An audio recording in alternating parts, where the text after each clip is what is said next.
이 수업에서는 다케시마라고 불러야 합니다. 여기 영국의 한 유명한 대학에서 말도 안 되는 폭행 사건이 벌어졌다고 하는데요. 과연 무슨 일이 있었을까요? 안녕하세요. 저는 옥스포드 대학교에서 국제관계학을 공부하고 있는 소피아입니다. 제가 지금부터 들려드릴 이야기는 한 작은 섬을 둘러싼 논쟁에서 시작되어 저와 제 친구들의 인생을 바꿔놓은 놀라운 여정에 관한 것입니다. 저는 영국 출신이지만 어렸을 때부터 동아시아 문화에 깊은 관심을 가지고 있었어요. 특히 일본 애니메이션과 음식을 좋아했죠. 그래서 옥스포드에 와서도 동아시아학 수업을 몇 개 듣고 있었습니다. 모든 것은 지난 학기 동아시아의 영토 분쟁 수업에서 시작되었어요. 수업을 맡은 야마구치 교수님은 일본 출신으로 동아시아 역사에 정통하신 분이었습니다. 첫 수업부터 야마구치 교수님은 독도 문제를 다루셨는데 그의 주장은 놀랍게도 매우 편향적이었어요. 야마구치 교수님의 고지식함은 수업 중 더욱 두드러졌습니다. 한 번은 한 학생이 독도에 대한 한국의 입장을 설명하는 발표를 준비했는데 교수님은 그 학생의 발표를 중간에 끊어버렸어요. 잠깐만요. 교수님이 말했습니다. 당신의 발표 자료에는 독도라는 단어만 사용되고 있군요. 하지만 이 수업에서는 다케시마라고 불러야 합니다. 이는 학문적 중립성을 위해서죠. 학생들은 모두 당황했고 발표자는 난처한 표정을 지었습니다. 하지만 교수님, 다케시마라고 부르는 것 자체가 이미 일본의 입장을 전제로 하는 것 아닌가요? 민준이 손을 들고 말했어요. 진정한 중립성이라면 양쪽의 명칭을 모두 인정해야 하지 않을까요? 교수님은 고개를 저으며 대답했습니다. 그건 당신의 의견일 뿐입니다. 이 수업에서는 제가 정한 규칙을 따라야 합니다. 이런 고지식한 태도는 다른 주제에서도 나타났어요. 교수님은 항상 일본 정부의 공식 입장만을 고수했고 다른 해석의 가능성은 일절 인정하지 않았습니다. 한 번은 야마구치 교수님이 초청한 일본 정부 관계자가 특강을 하러 왔는데 그의 주장은 더 놀라웠어요. 다케시마는 고대부터 일본인들의 생활 영역이었습니다. 그 관계자가 말했어요. 우리는 그곳에서 물개를 사냥하고 해초를 채취하며 살아왔죠. 심지어 그곳에 신사도 지었답니다. 기가 막히고 말도 안 되는 억지 주장이었어요. 학생들 사이에서 웃음소리가 들렸지만 그는 아랑곳하지 않고 계속 말을 이어갔습니다. 게다가 우리는 다케시마에 특별한 감정적 유대감을 가지고 있습니다. 일본 전통 시가인 와카에도 다케시마가 등장하니까요. 다케시마는 역사적으로나 국제법적으로 일본의 고유 영토입니다. 한국은 이를 불법 점거하고 있을 뿐이죠. 한국이 국제사법재판소 제소를 거부하는 것만 봐도 자신들 주장에 확신이 없다는 걸 알 수 있습니다. 교실은 순식간에 긴장감으로 가득 찼어요. 일본 유학생들은 고개를 끄덕이며 동의의 뜻을 보였고 다른 학생들은 약간 혼란스러운 표정이었죠. 그때 제 옆자리에 앉아있던 한국 유학생 민준이 손을 들었어요. 질문이 있습니다. 그 와카가 정확히 언제 쓰여진 건가요?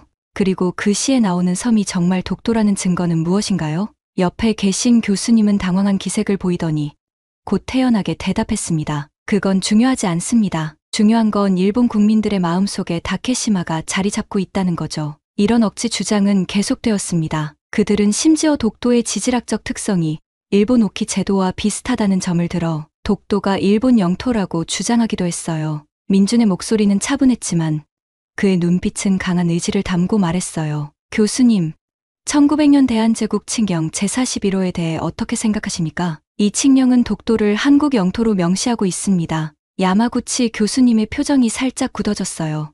그건 단순한 선언에 불과합니다. 국제법적 효력이 없죠. 민주는 물러서지 않았어요. 그렇다면 1877년 일본 메이지 정부의 태정관 지령은 어떻게 설명하시겠습니까? 여기서 일본 정부는 독도가 일본과 관계없다고 명시했습니다. 교실은 순식간에 술렁이기 시작했어요. 야마구치 교수님은 점점 더 곤란해 보였고 일본 학생들은 불편한 기색이 역력했죠. 그때 일본 유학생 켄타가 끼어들었어요. 그건 오래된 문서일 뿐이야. 현대 국제법에 따르면 일본의 영유권이 명확해. 민주는 고개를 저으며 말했어요. 국제법을 말씀하셨으니 말씀드리자면 1910년 한일강제병합 이전에 이미 독도는 한국 영토였습니다. 일제강점기에 이루어진 편입은 불법적인 행위였죠. 논쟁은 점점 더 격렬해졌어요. 야마구치 교수님은 진정시키려 했지만 이미 교실은 통제불능 상태였죠. 결국 교수님은 이렇게 말했어요. 오늘 수업은 여기까지 하겠습니다. 다음 시간에 이 주제를 더 자세히 다루도록 하죠. 수업이 끝난 후 저는 민준에게 다가갔어요. 대단했어. 어떻게 그렇게 많이 알고 있니? 민준은 쓴웃음을 지었어요. 우리에겐 당연한 역사야. 하지만 여기서는 아무도 관심을 갖지 않더라고. 그날 이후로 수업 분위기는 완전히 바뀌었어요. 학생들은 두 진영으로 나뉘어 치열한 토론을 벌였고 야마구치 교수님은 점점 더 방어적인 태도를 보였죠. 며칠 후 충격적인 일이 벌어졌어요. 민준이 캠퍼스에서 폭행을 당한 것이었어요. 범인은 잡히지 않았지만 모두가 이 사건이 독도 논쟁과 관련이 있다고 생각했죠. 저는 민준을 병원에 문병 갔어요. 다행히 큰 부상은 아니었지만 민준의 표정은 무거웠어요. 괜찮아? 제가 조심스럽게 물었어요. 민준은 고개를 끄덕였어요. 응, 별거 아니야. 하지만 이런 식으로 진실이 묻히는 건 참을 수 없어. 그 말을 듣고 저는 결심했어요. 내가 도와줄게. 우리 함께 진실을 밝혀보자. 그렇게 우리의 독도 프로젝트가 시작되었어요. 우리는 도서관에서 밤을 새워가며 역사 자료를 찾아보았고 전문가들과 인터뷰도 했죠. 점점 더 많은 증거들이 쌓여갔어요. 한 달 후, 우리는 대학신문에 독도에 관한 특별 기사를 실었어요. 역사적 사실과 법적 근거를 상세히 설명한 이 기사는 캠퍼스에 큰 반향을 일으켰죠. 야마구치 교수님은 우리를 교수실로 불렀어요. 그의 표정은 엄중했지만 어딘가 흔들리는 듯했어요. 자네들 기사를 읽어봤네. 교수님이 말했어요. 내용이 꽤 충실해. 하지만 자네들이 편향되어 있다고 생각하지 않나? 교수님, 우리는 단순히 사실을 제시했을 뿐입니다. 만약 이게 편향되어 보인다면 그건 지금까지 얼마나 한쪽으로 치우친 정보만 접해왔는지를 보여주는 것 아닐까요? 야마구치 교수님은 한동안 말이 없었어요. 그리고 마침내 입을 열었죠. 알겠네. 다음 주 수업에서 자네들이 발표할 기회를 주지. 양측의 주장을 공정하게 들어보는 것도 좋겠군. 그 수업은 옥스포드 역사에 남을 만한 것이었어요. 민준과 제가 준비한 프레젠테이션은 완벽했죠. 우리는 고지도, 역사 문서, 국제법 조항들을 하나하나 제시하며 독도가 한국 영토임을 논리적으로 설명했어요. 발표가 끝나자 교실은 침묵에 빠졌어요. 그리고 갑자기 박수 소리가 터져 나왔죠. 심지어 일본 학생들 중 일부도 박수를 치고 있었어요. 야마구치 교수님은 한동안 말씀이 없으셨어요. 그리고 마침내 이렇게 말씀하셨죠. 오늘 발표는 매우 인상적이었습니다. 나도 많은 것을 배웠네요. 앞으로는 이 문제에 대해 더 균형 잡힌 시각으로 접근해야겠어요. 그날 이후 캠퍼스의 분위기가 완전히 바뀌었어요. 많은 학생들이 우리에게 독도에 대해 더 알고 싶다고 했고, 심지어 한국 문화에 대해서도 관심을 보이기 시작했죠. 그러던 어느 날, 민준이 놀라운 제안을 했어요. 우리 한국에 가보는 게 어때? 독도도 가보고, 한국의 역사와 문화도 직접 체험해 볼 수 있잖아. 처음엔 농담인 줄 알았는데, 점점 더 많은 친구들이 이 아이디어에 흥미를 보였어요. 결국 우리는 10명의 팀을 꾸려 한국 여행을 계획하게 되었죠. 2주 후, 우리는 인천국제공항에 도착했어요. 공항에 발을 딛는 순간부터 우리는 놀라움의 연속이었죠. 와, 이게 정말 공항이야? 마치 미래에 온 것 같아. 제 친구 에밀리가 감탄했어요. 정말이지 인천공항은 우리가 본 어떤 공항과도 달랐어요. 깔끔하고 효율적인 시스템, 최첨단 기술, 그리고 친절한 직원들, 모든 것이 완벽해 보였죠. 우리는 서울로 향하는 공항철도에 탑승했어요. 기차가 부드럽게 출발하자 모두가 놀란 표정을 지었죠. 이 속도가 믿기지 않아.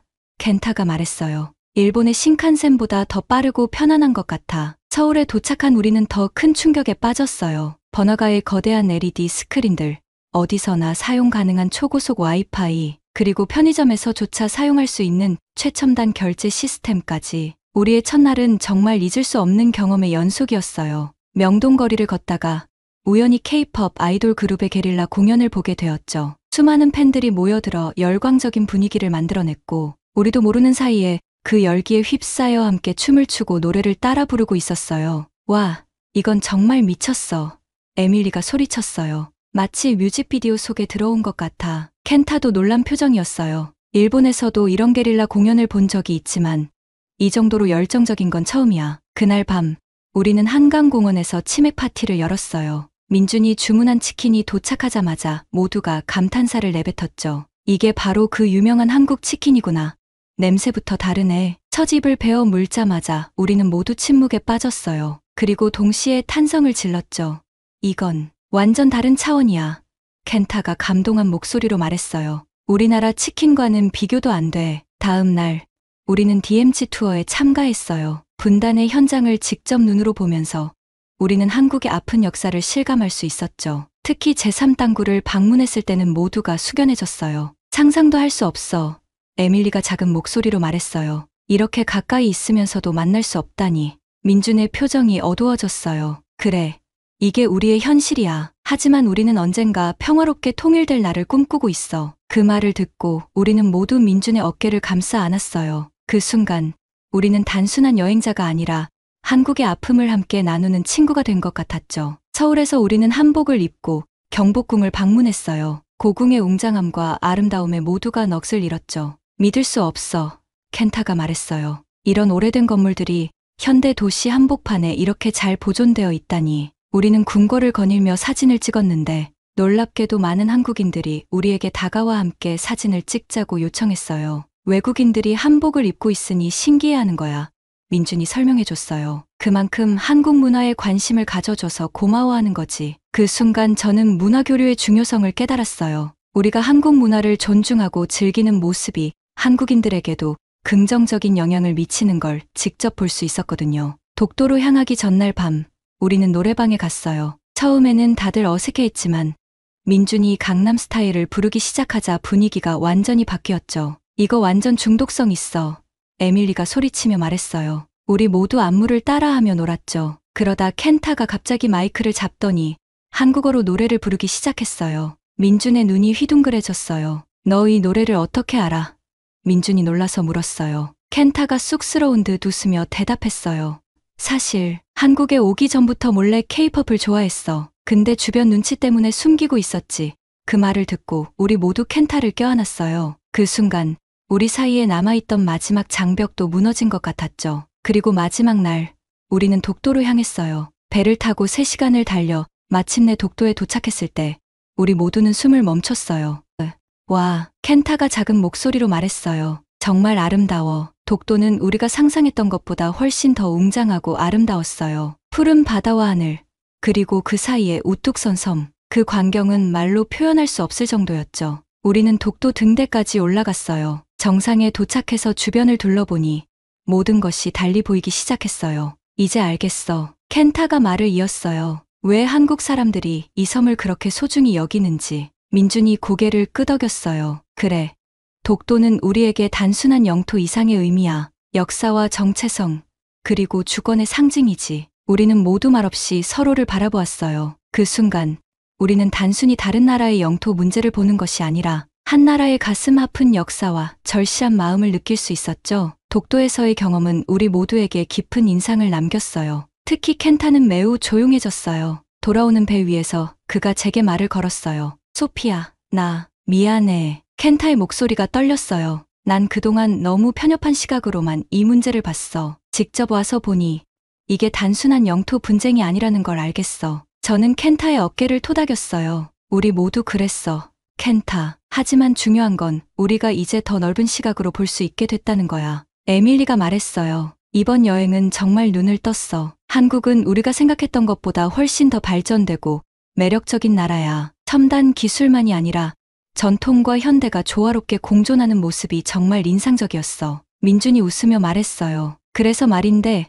다들 한국에서 유학하고 싶은 생각은 없어? 우리는 모두 웃음을 터뜨렸지만 사실 반은 농담이 아니었어요. 이미 몇몇 친구들은 한국에서 교환학생을 가거나 인턴십을 할 방법을 알아보고 있었거든요. 독도에서 돌아온 후 우리는 부산으로 향했어요. 해운대 해수욕장에서 일몰을 보며 우리는 이번 여행에 대한 소감을 나눴죠. 솔직히 말하면 켄타가 입을 열었어요. 처음에 난 이 여행이 그저 지루한 학술 탐방이 될 거라고 생각했어. 근데 지금은 내 인생에서 가장 의미 있는 경험이 됐어. 에밀리도 고개를 끄덕였어요. 나도 그래. 한국에 대해 이렇게 많이 배울 줄 몰랐어. 역사, 문화, 기술, 모든 면에서 놀라웠지. 저도 제 생각을 털어놨어요. 이번 여행으로 난 편견이 얼마나 위험한지 깨달았어. 직접 보고 경험하지 않고는 절대 알 수 없는 것들이 정말 많구나. 민주는 잠시 말없이 우리를 바라보다가 말했어요. 고마워, 모두들. 너희가 이렇게 한국을 이해하려 노력해줘서 정말 고마워.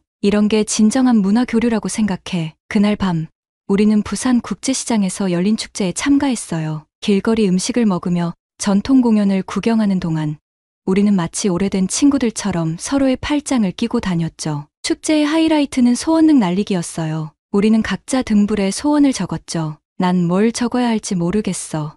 켄타가 고민하며 말했어요. 민준이 웃으며 대답했어요. 한일 관계가 개선되기를 바란다고 적는 건 어때? 켄타는 잠시 생각하더니 고개를 끄덕였어요. 우리 모두 그 아이디어에 동의했고 다 같이 한일 관계 개선과 세계 평화를 위한 소원을 적었답니다. 하늘로 올라가는 수천 개의 등불을 보며 우리는 각자의 마음속에 새로운 희망과 결심이 자라나는 것을 느꼈어요. 영국으로 돌아가는 비행기 안에서 우리는 이번 여행이 단순한 학술 탐방이 아닌 우리의 인생을 바꾼 전환점이 되었다는데 모두 동의했어요. 다들 약속하자. 제가 제안했어요. 우리가 배운 것들, 느낀 것들을 절대 잊지 말고 계속해서 서로 이해하고 존중하기 위해 노력하자고. 모두가 고개를 끄덕였고 우리는 손을 모아 약속의 의미로 겹쳐 쌓았어요. 영국으로 돌아온 후 우리의 변화는 눈에 띄게 나타났어요. 야마구치 교수님의 수업에서 우리는 더 활발하게 토론에 참여했고 동아시아 문제에 대해 더 균형 잡힌 시각을 가지게 되었죠. 놀랍게도 야마구치 교수님도 변화했어요. 그는 더 이상 일본의 입장만을 고집하지 않고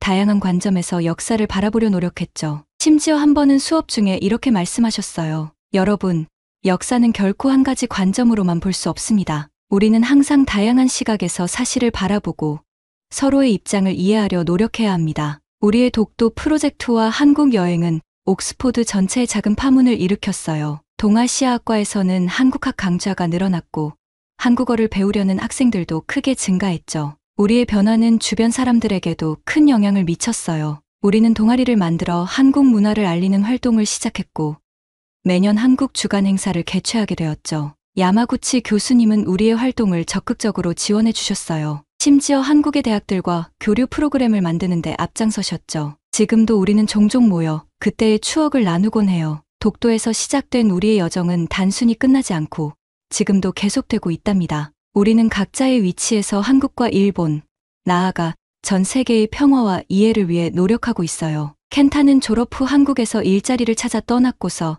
한일교류재단에서 일하게 되었어요. 에밀리는 한국학을 전공으로 서울대학교로 교환학생을 가기로 했어요. 저는 영국 외무부에서 일하게 되었는데 주로 한국과 일본 관련 업무를 맡고 있죠. 민준은 한국 외교부에 입부해서 국제관계 개선을 위해 힘쓰고 있답니다. 민준과 저는 여전히 가깝게 지내고 있어요. 우리는 종종 그때의 추억을 떠올리며 웃곤 해요. 작은 섬을 둘러싼 논쟁에서 시작된 우리의 여정이 이렇게 우리 모두의 인생을 바꿔놓을 줄은 그 누구도 예상하지 못했으니까요. 이제 저는 매년 한 번씩 한국을 방문해요. 서울의 번화가를 걸을 때마다 첨단 기술에 둘러싸여 있으면서도 고궁의 고즈넉함을 느낄 수 있는 이 도시의 매력에 빠져들곤 해요. 그리고 가끔 맑은 날에는 독도행 배를 타요. 그 섬에 발을 디딜 때마다 역사의 무게와 함께 희망찬 미래를 느낄 수 있거든요. 우리의 이야기는 단순한 학술 논쟁에서 시작되었지만 결국은 서로를 이해하고 존중하는 법을 배우는 여정이 되었어요.